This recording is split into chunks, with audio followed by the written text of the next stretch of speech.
नमस्कार बंधुरा, आमी पश्चिम मेदिनीपुर থেকে 2022 टेट पास একজন চাকরি প্রার্থী বলছি। আমরা যারা 2022-এ টেট পরীক্ষা দিয়ে পাস করেছিলাম সবার মনে একটা গভীর আশার সঞ্চার হয়েছিল, এই বুঝি আমাদের বেকারত্বটা ঘুচে যাবে, আমরা একটা সুন্দর দিন দেখতে পাবো, আমরা আমাদের বাবা মা সন্তান সবাইকে নিয়ে সুন্দরভাবে দিন কাটাতে পারবো।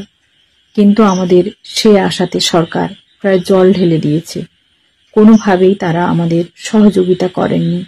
আমরা বারবার রাজপথে নেমেছি, আন্দোলন করেছি, কিন্তু সেই আন্দোলন খুব যে একটা ফলপ্রদ হয়েছে তা কিন্তু নয়। বিভিন্নভাবে আমরা পুলিশের দ্বারা অত্যাচারিত হয়েছি, অনেকেই আঘাত পেয়েছে, নানাভাবে জখম হয়েছে, কিন্তু হাল ছাড়েনি। সবাই ঝাঁপিয়ে পড়েছে সুন্দর একটা ভবিষ্যতের জন্য। আগামী 24শে সেপ্টেম্বর 2025-এ আপনারা সবাই কলকাতাতে আসুন। আমরা অনেকে যাতে জমায়েত হতে পারি।